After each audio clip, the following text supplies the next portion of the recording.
네, 우리 성도님들 또 이렇게 제한적이지만 또 얼굴을 뵙고 함께 예배할 수 있어서 너무 감사드립니다.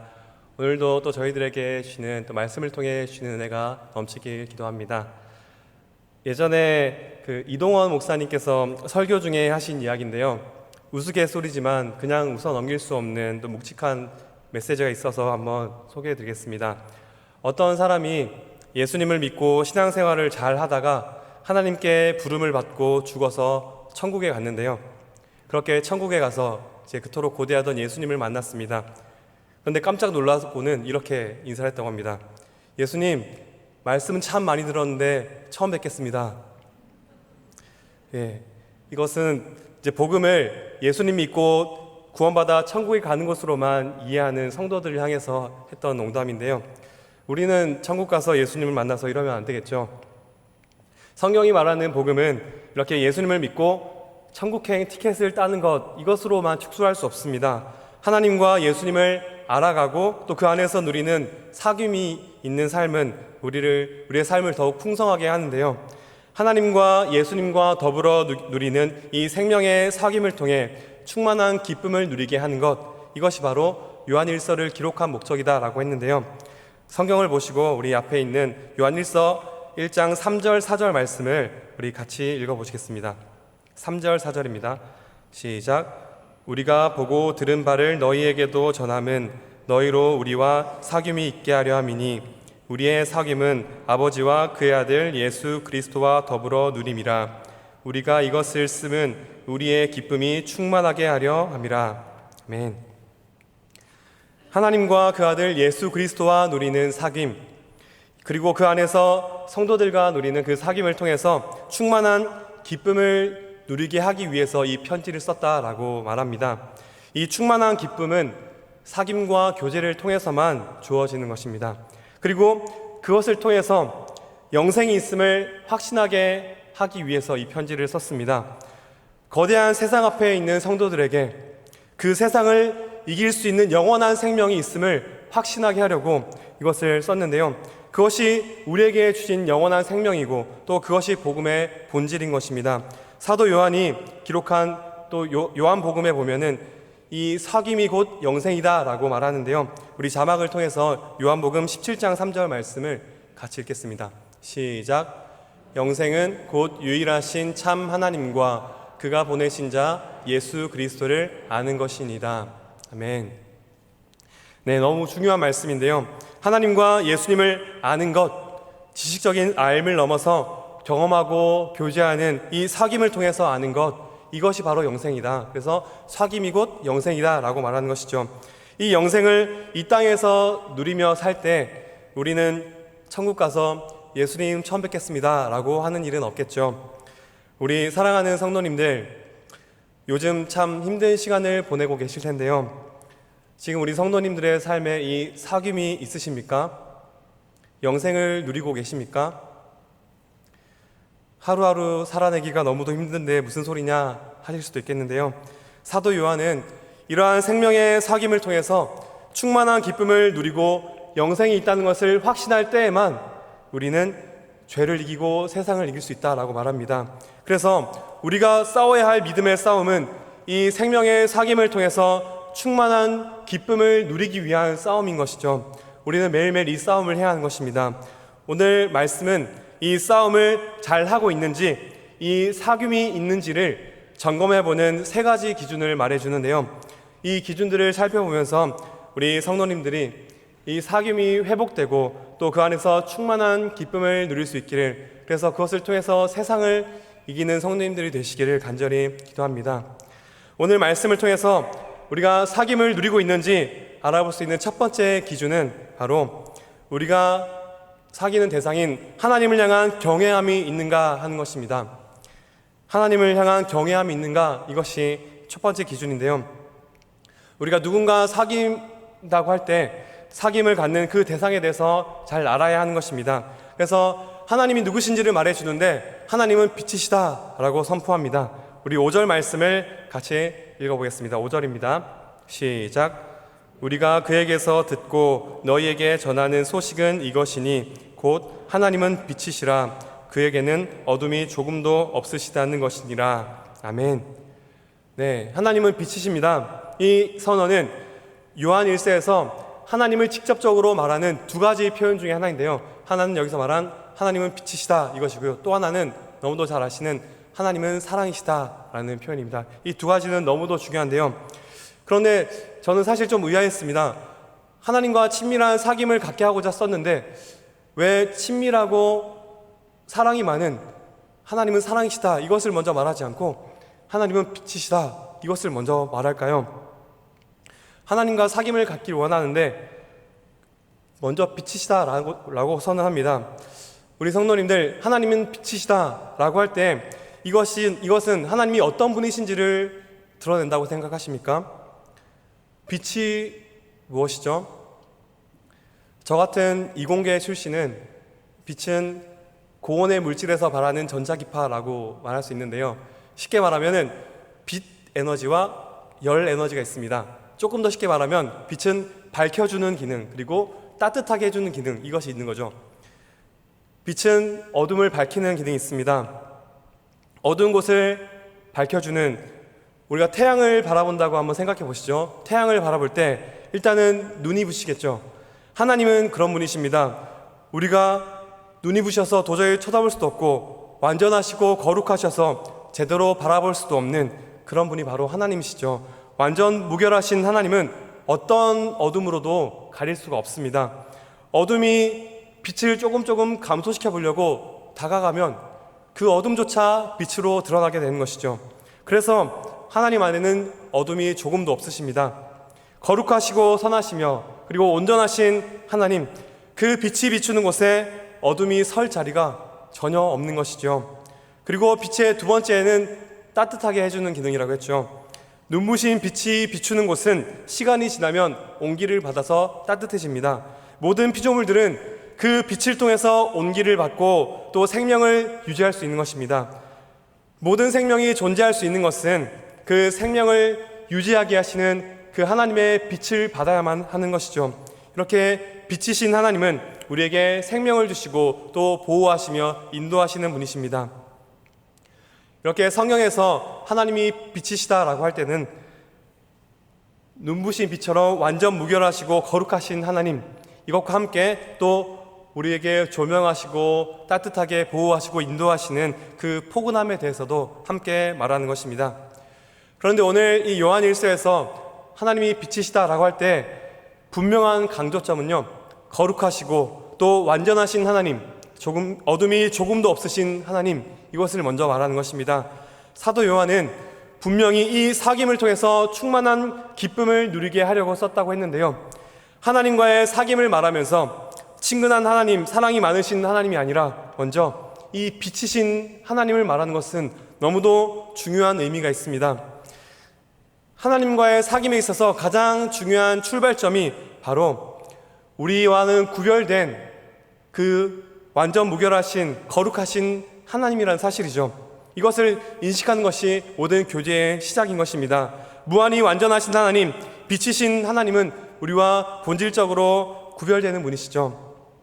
그것을 바르게 인식하는 것이 시작인데요, 한마디로 이 관계에 있어서 가장 중요한 것은 친밀감보다는 먼저 경외함이라는 거죠. 우리 성도님들 어떻게 생각하십니까? 누군가와의 사귐에 있어서, 관계에 있어서 친밀감도 중요하지만 그것보다 중요한 것이 경외함이라는 것입니다. 이것은 하나님과의 관계도 그렇지만 사람과의 관계에 있어서도 똑같은데요, 우리 합신의 목사님이시고 또 기독교 상담학으로 박사과정을 마치신 우리 노승수 목사님은요, 이 인간 관계에 있어서 또 특히 가까운 연인이나 부부 관계에 있어서도 친밀감보다 중요한 것이 바로 이 경외함, 존경심이라고 말하는데요, 한번 들어보시죠. 연인의 이별과 부부의 권태에 있어서 결여된 것은 친밀감이 아니다. 친밀감의 결여로 연인이 이별을 경험하거나 부부가 권태에 빠지지 않는다는 말이다. 오히려 존경심의 결여가 이별의 원인이 된다. 사람들은 관계를 위해 친밀감에 몰두한다. 그러나 친밀감의 탐구가 끝나면 곧 권태를 경험하게 된다. 친밀감은 관계를 유지하는 진정한 원천이 되지 못한다. 하나님과의 관계도 마찬가지다. 성경은 우리의 관계를 친밀감으로 정의하지 않는다. 경외로 요약되는 존경심을 요구한다. 네, 하나님과의 관계뿐만 아니라 가장 가까운 연인, 부부 사이에서도 관계에 있어서 가장 중요한 것이 친밀감이 아니라 경외함이다라고 말하는데요. 정말 깊이 생각해 볼 문제입니다. 지나친 친밀감을 추구하는 것이 관계 중독이고, 또 이것은 점점 더 강한 자극을 요구하게 되는데요. 그래서 결국에는 권태를 경험하게 되고 또 다른 대상으로 옮겨가는 그런 가슴 아픈 일이 일어난다는 것이죠. 그런데 인간관계뿐만 아니라 하나님과의 관계도 마찬가지입니다. 가장 중요한 것이 경외함인데요. 근데 이것을 우리가 잘못 진단하니까 자꾸만 어떤 새로운 프로그램, 또 새로운 신앙적인 프로그램을 통해서 또 새로운 감동을 주려 하고 또 다른 자극을 주려 하는 것, 그래서 때로는 새로운 감정을 느끼고 또 자기 만족적 감정을 느끼지만 결국에는 다람쥐 쳇바퀴 돌듯이 그 성숙은 없는 그런 결과를 초래하게 되는 것이죠. 이러한 현상에 대해서 또 J.I. 패커 목사님은 현대 교회들이 하나님을 편안한 이웃집 아저씨로 만들었다라고 말합니다. 지나친 친밀감의 요구가 오히려 하나님과 진정한 관계를 망쳤다고 말하는데요. 잠언도 똑같이 말합니다. 잠언도요, 하나님을 경외하는 것이 모든 지식의 근본이다. 그래서 하나님을 아는 참된 지식이 이 경외함에서 시작된다는 것이죠. 하나님을 아는 것, 이것이 영생이고 곧 사귐이다 라고 말씀드렸는데요. 결국 하나님과의 바른 사귐을 통해서 우리는 성경이 말하는 빛이신 하나님, 거룩하신 하나님, 우리와는 본질적으로 구별되는 그 하나님을 바로 알고 경외하는 데서 시작해야 한다는 것을 알게 해줍니다. 그래서 하나님은 빛이시다, 하나님은 거룩하신 분이다 라는 것을 이 요한일서는 먼저 말하는 것이죠. 하나님을 경외한다라고 할 때 이 두려움은 단지 우리가 죄를 짓고 벌받는 것에 대한 두려움이 아닙니다. 징벌에 대한 두려움은 자기 중심적인 두려움인데요, 그것이 아니라 반대로 하나님을 경외한다는 것은 우리 자신에게 몰두하는 것이 아니라 우리가 하나님을 바라볼 때 정말 눈이 부시게 선하시고 거룩하신 하나님, 빛이신 하나님의 그 위엄을 생각할 때에 느끼는 존경과 또 두려움인 것이죠. 아무 자격 없는 우리가 정말 영원토록 한결 같은 은혜를 받고 또 거룩하신 그 하나님과 사귀는 자로 불러주셨다는 그 사실을 믿을 때 우리는 경외하는 마음이 생기는 것입니다. 그래서 팀 켈러 목사님은 이 경외를 하나님을 향한 사랑스럽고 행복한 두려움이라고 표현합니다. 사랑스럽고 행복한 두려움, 이것이 하나님과 교제할수록 역설적이게도 사랑스럽고 행복한 두려움이 깊어지는 것인데요. 하나님 안에서 말로 다 할 수 없는 사랑과 행복을 느끼지만 동시에 또 거룩한 그 하나님의 임재 가운데 머무는 그 가슴 떨리는 감격과 동시에 밀려오는 두려움, 그 기쁨과 두려움, 그 갈망이 나날이 짙어지는 것이죠. 사랑하는 성도 여러분, 하나님을 경외함이 있으십니까? 빛이신 하나님, 거룩하신 하나님과 교제하며 그분의 임재 안에 누리는 그 영광스러운 특권을 묵상할 때, 그것을 생각할 때 가슴 떨리는 감격과 두려움이 있으십니까? 우리 성도님들 매일매일 말씀을 통해서 그 빛이신 하나님을 깊이 묵상하며 하나님을 알아갈 때에 그 하나님을 향한 사랑 가득한 행복한 두려움, 그 두려움에 사로잡혀서 그 하나님과 더욱 깊은 사귐을 누리는 은혜가 있으시길 간절히 축원합니다. 두 번째로 오늘 본문에서 하나님과 사귐이 있는지 점검하게 하는 두 번째 기준은요, 바로 빛 가운데 행하는 삶이 있느냐 하는 것입니다. 빛이신 하나님과 사귀는 사람들은 빛 가운데 걸어가는 삶이 있습니다. 우리 오늘 말씀 6절, 7절 말씀을 같이 읽어보시겠습니다. 6절, 7절입니다. 시작. 만일 우리가 하나님과 사귐이 있다 하고 어둠에 행하면 거짓말을 하고 진리를 행하지 아니함이거니와 그가 빛 가운데 계신 것 같이 우리도 빛 가운데 행하면 우리가 서로 사귐이 있고 그 아들 예수의 피가 우리를 모든 죄에서 깨끗하게 하실 것이요. 아멘. 6절에서 말하는 하나님과 사귐이 있다 말하면서 어둠 가운데 행한다라는 이 사람들은요, 단순히 믿음이 연약해서 넘어지는 그런 사람들을 말하는 것이 아닙니다. 여기서 어둠에 행한다라고 할 때 이 표현은 그 가운데 걸어간다, 걷고 있다라고 하는 표현으로 반복되는 삶의 상황들, 삶의 모습 전체를 말하는 것입니다. 그래서 이런 사람들은 정말 거룩하게 살려고 애쓰지만 실패하고 넘어지는 그런 사람들이 아닌 것이죠. 이 표현은 당시 이 요한일서를 기록할 때 그 공동체 안에 있었던 이단을 염두에 둔 표현인데요. 요한일서에서 말하는 이단은 예수님이 육신으로 오셨다라는 것을 거부하는 자들이다라고 기록되어 있습니다. 이들의 생각에는 잘못된 이원론이 바탕이 되어 있는데요. 영혼은 신성한 것이고 몸은 더러운 것이다 라는 것이죠. 그래서 이 육체는 썩어질 것이기 때문에 우리가 썩어질 육체로 행하는 우리의 삶은 관계없이 우리의 영혼만 구원받으면 된다라고 했습니다. 그래서 이것이 나중에는 영지주의라는 이름의 형태로 나타냈는데요. 말은 그럴듯하지만 이것은 사실 육체로 하는 모든 일들이 다 가짜이기 때문에 육체로 하는 모든 삶이 의미가 없다는 것이죠. 그래서 이것은 육체로 일삼는 절제 없는 방종을 일삼았고요. 썩어질 몸으로 하는 일이 가치가 없으니까 몸으로 형제를 사랑하는 이 형제 사랑이 있을 리가 없었죠. 그들의 생활은 절제 없는 죄를 일삼고 또 형제를 사랑하지 않는 말 그대로 어둠에 행하는 삶이었습니다. 그런데도 그들은 하나님과 사귐 있다 말하면서 우리의 영혼은 구원받았다라고 말했는데요. 이것은 말이 안 되는 것이죠. 이것은 위선이고 거짓인 것입니다.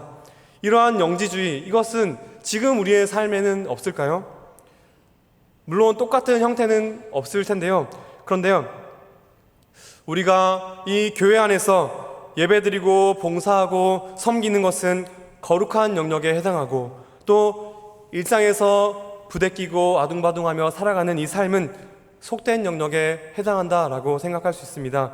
일상에서 어떻게 살아가든지 상관없이 우리가 교회 앞에서 거룩하게 예배드리고 또 봉사하는 이 삶을 통해서 우리의 믿음을 드러내고 구원받는다라고 생각하는 것, 이것이 또 다른 형태의 영지주의라고 할 수 있습니다.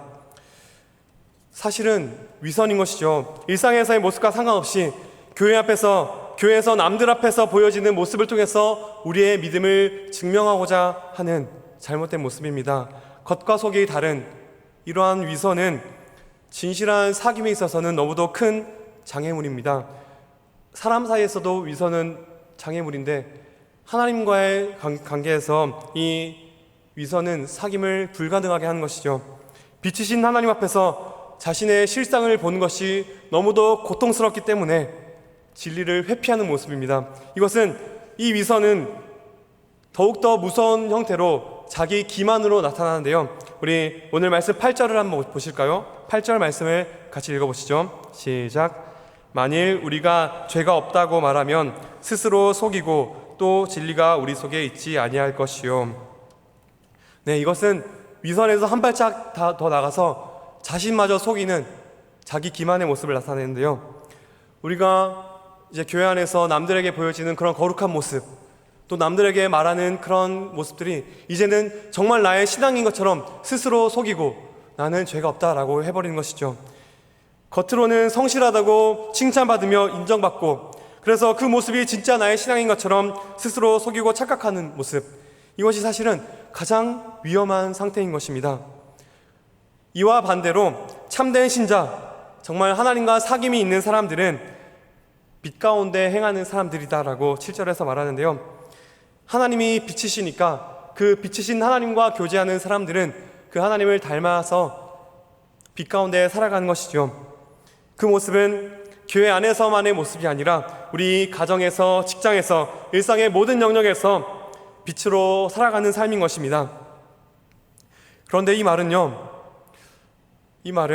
하나님과 사귐을 갖기 위해서는 거룩하게 빛 가운데 행하는 삶을 먼저 갖추어야 한다는 하나님과 사귐을 위한 조건처럼 들리기도 하는데요. 빛 가운데 사는 삶이 전제되어야만 우리는 하나님과 사귈 수 있나요? 실은 그렇지 않습니다.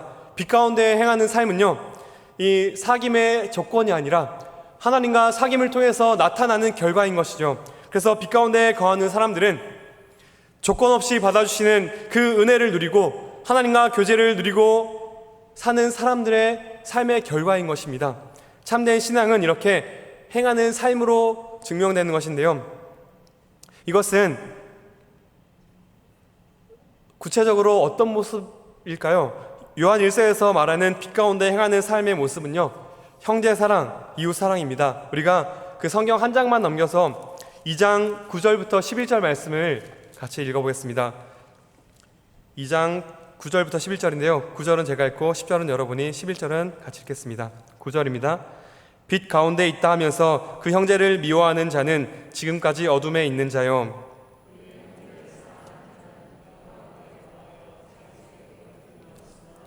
그의 형제를 미워하는 자는 어둠에 있고 또 어둠에 행하며 갈 곳을 알지 못하나니 이는 그 어둠이 그의 눈을 멀게 하였습니다. 아멘. 네, 이처럼 형제를 사랑하고 섬기는 이 빛 가운데 행하는 삶은 하나님과 사귐이 있는 성도들의 당연한 삶의 결과인 것입니다. 이 거룩한 삶, 또 이웃을 사랑하는 이 삶은요, 하나님과 또 더 깊은 사귐과 교제를 누리게 하는데요. 형제를 사랑하고 또 이웃을 섬기는 삶을 살 때 우리는 하나님과 더 깊은 교제를 누릴 수 있는 것입니다. 혹시 우리 성도님들 누군가를 정말 열심히 섬기고 또 누군가를 열심히 사랑할 때 그 삶을 통해서 하나님의 사랑을 더 깊이 깨닫고 누린 경험이 있으십니까? 예전에 차인표 씨가 TV에서 이런 얘기를 했습니다. 코로나 전이어서 이제 해외에 계속 봉사를 다녔었는데요. MC가 이제 이런 질문을 했습니다. 차인표 씨는 왜 그렇게 열심히 해외 봉사를 하십니까? 그랬더니 이렇게 대답합니다. 제가 아이들을 돕고 봉사할 때 저는 그 아이들의 눈을 통해 저를 향한 하나님의 사랑을 깊이 깨닫습니다. 그래서 계속해서 봉사를 나간다라고 고백했는데요. 그 아이를 돕고 그 아이를 섬기는데 오히려 자신을 향한 하나님의 사랑을 더 깊이 누린다는 것이죠. 형제를 사랑하고 섬기는 우리의 삶은 이처럼 우리가 하나님의 사랑을 더 깊이 누리게 하고 더 사귐을 깊어지게 만드는 은혜가 있습니다. 사랑하는 성도 여러분, 빛 가운데 행하며 형제와 이웃을 사랑하는 삶을 살고 계십니까? 코로나로 힘들어 죽겠는데 또 무슨 소리냐라고 하시는 표정인데요.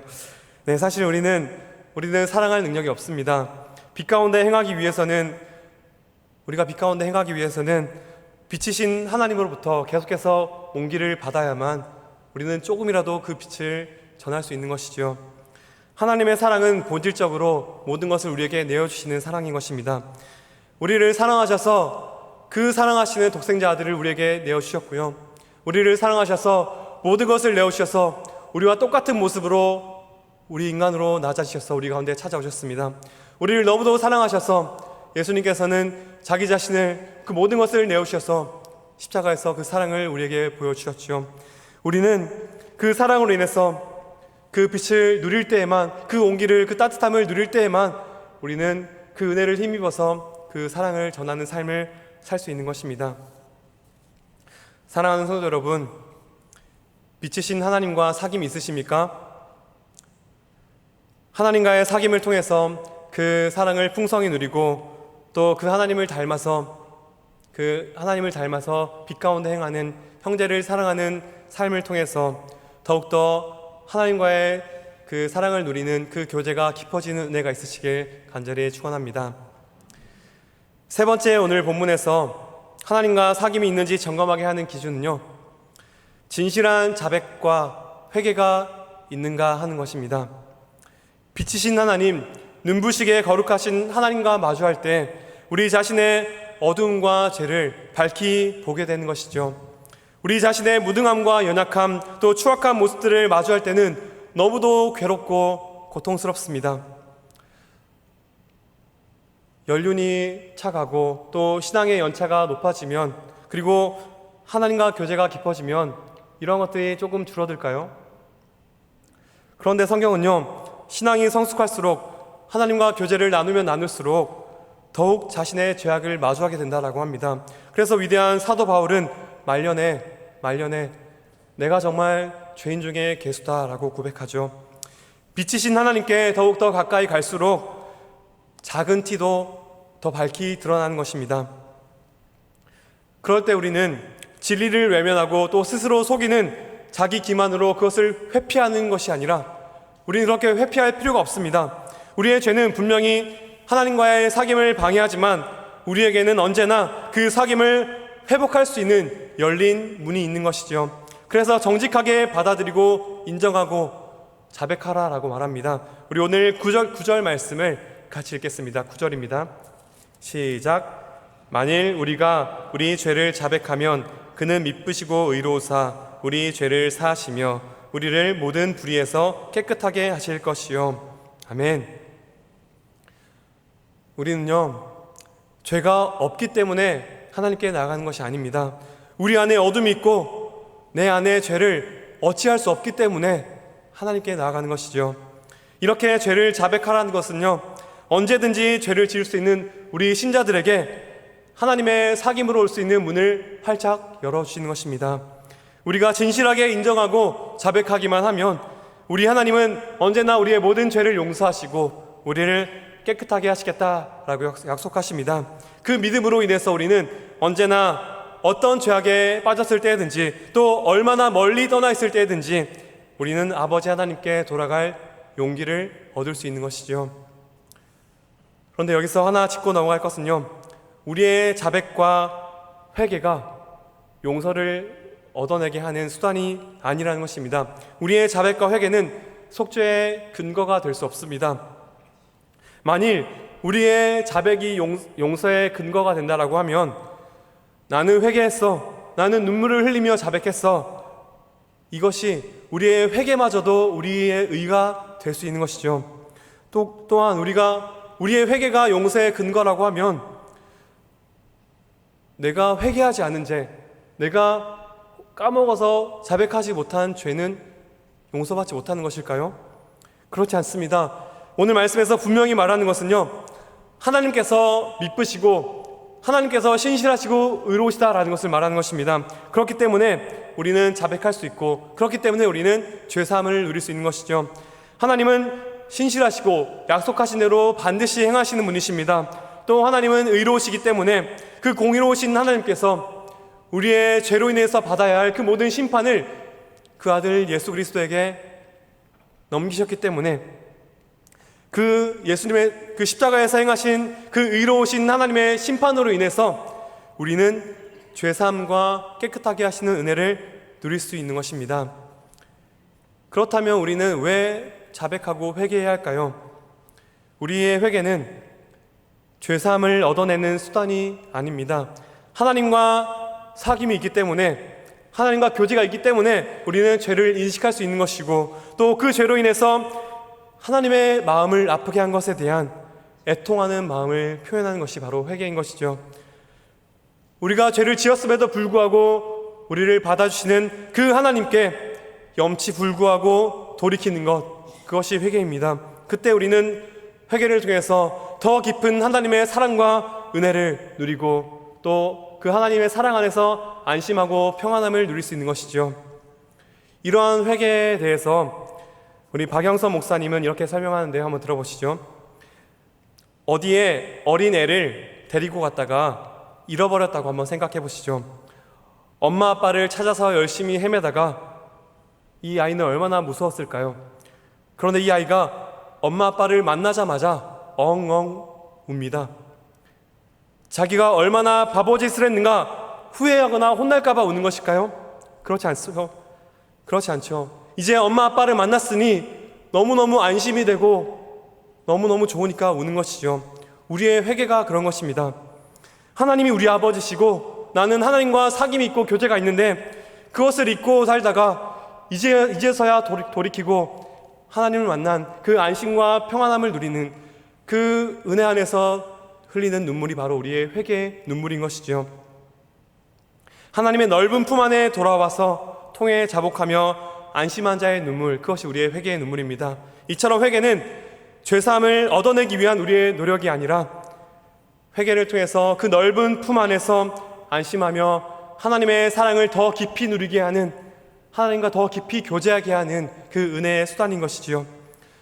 사랑하는 성도님들, 때로는 우리가 똑같은 죄를 날마다 반복해서 짓고 또 끊임없이 따라다니는 우리의 죄로 인해서 자괴감을 느끼고 하나님께 회개할 엄두조차 내지 못할 때가 있습니다. 특히 죄를 지은 직후에 더욱 더 그렇죠. 그런데 사실은 그때가 정말 회개가 필요할 때입니다. 그 죄값을 빨리 해결하기 위해서가 아니죠. 죄로 인해서 하나님과의 사귐이 단절되고 또 빛 가운데 행하는 참된 즐거움을 박탈당하기 때문입니다. 그때야말로 우리는 주님, 제가 또다시 왔습니다. 다시 그 문제로 돌아왔습니다. 있는 그대로 고백할 용기가 필요할 때입니다. 죄가 드러날 때 어둠 속으로 다시 도망쳐 들어가지 마시기 바랍니다. 우리는 미쁘시고 의로우신 그 하나님을 붙잡고 약속대로 받아주시는 그 하나님의 품 안으로 뛰어 들어갈 용기가 필요합니다. 그러면 우리 주님은요, 그 사귐을 가로막는 모든 장애물을 없애주시고 또 안심하고 기쁨으로 교제하며 사귐을 누리게 하십니다. 사랑하는 성도님들, 이러한 참된 회개를 통해서 하나님의 용서의 은혜를 마음껏 누리시고 또 그 하나님의 품 안에서 안심하시고 그 빛 안에서 사귐을 통해서 갖는 그 충만한 은혜를 누리시는 은혜가 있으시길 간절히 축원합니다. 이제 말씀을 마무리할 텐데요. 하나님은 빛이십니다. 서두에 말한 이 빛에 밝혀주는 기능, 그리고 따뜻하게 하는 기능 기억하시나요? 그분의 완전하신 빛은, 그분의 밝은 빛은 율법이 하는 것과는 비교할 수 없이 우리의 불완전함을 낱낱이 드러내게 하십니다. 우리는 그 빛 앞에, 그 하나님의 빛 앞에 우리 자신을 드러낼 용기만 있으면 우리는 그 빛이 주는 온기와 따뜻함을 누릴 수 있습니다. 그러면 그 빛은 우리의 그 불완전함을, 그 죄를 드러낼 뿐만 아니라 회복시키시고 고치시고 또 자유케 하십니다. 이러한 은혜를 우리 찰스 스펄전 목사님은 밤새 얼어있던 눈을 녹이는 태양에 비유해서 아름답게 표현했는데요. 들어보시죠. 하얗게 대지를 덮고 있던 눈이 햇빛에 말끔히 녹아 사라지는 모습만큼 실감나게 이 사실을 보여주는 것도 없다. 말 그대로 눈 녹듯이 사라진다. 주님께서 우리 안에서 하시는 일이 이와 같다. 그분의 사랑이 우리의 영혼을 비추고 그분의 은혜가 우리를 새롭게 하며 이전 것은 온데간데 없이 사라진다. 겨울 내 얼었던 지면이 태양의 빛과 온기로 새 봄을 맞이하는 것처럼 은혜와 진리로 빛나는 그분의 복된 얼굴빛이 우리 영혼을 비추면 오래 덮였던 죄의 서리가 녹고 새로움의 꽃망울이 움트는 은혜의 봄이 찾아온다. 이것이 빛이신 하나님과 교제하며 그 온기를 누리는 우리의 은혜인 것이죠. 사랑하는 성도 여러분, 빛이신 하나님이 그리스도 안에서 비추시는 그 빛과 온기에 우리를 마음껏 노출시키시기 바랍니다. 그러면 어느새 우리를 가로막고 있던 그 더러운 눈의 찌꺼기들은 금세 사라질 것입니다. 빛이신 하나님을 경외하는 만큼 우리는 그분과의 교제에 감격과 가슴 떨리는 그 은혜를 누릴 것입니다. 우리 주님 비추시는 그 은혜의 빛을 받은 만큼 우리는 그 빛을 닮아서 형제를 사랑하는 삶을 살게 될 것입니다. 때로는 넘어지고 실패할지라도 그 더러운 눈의 찌꺼기들이 쌓일지라도 우리는 그 빛 앞에 돌아오기만 하면 됩니다. 그러면 그 따뜻한 온기를 누리며 다시 그 사귐을 회복하게 하실 것입니다. 사랑하는 성도님들, 빛이신 하나님을 경외하고 그 빛을 닮은 삶을 살아내며 또 회개의 은혜를 누리고 하나님과의 사귐 가운데 충만한 기쁨을 누리고 세상을 이기는 우리 성도님들 되시길 간절히 축원합니다. 네, 기도하겠습니다. 하나님 아버지, 거룩하고 완전하신 하나님을 알아갈 때 이렇게 작고 무지한 저희들을 하나님과의 그 영광스러운 사귐으로 불러주시니 너무나 감사합니다. 우리를 부르신 하나님을 향한 사랑 가득한 두려움이 있게 하셔서 그 교제의 감격을 알게 하시고 하나님을 닮아 빛 가운데 행하며 형제를 사랑하는 삶이 있게 하여 주옵소서. 때로는 실패하여 넘어질지라도 그 따뜻한 하나님의 빛 앞에 돌이키며 용납하시는 은혜와 더 깊은 교제를 누리는 은혜가 있게 하여 주옵소서. 날마다 하나님과의 생명의 사귐을 통해 충만한 기쁨을 누리며 그 힘으로 세상을 이기는 우리 성도님들 되게 하여 주옵소서. 믿고 감사드리며 예수님의 이름으로 기도합니다. 아멘.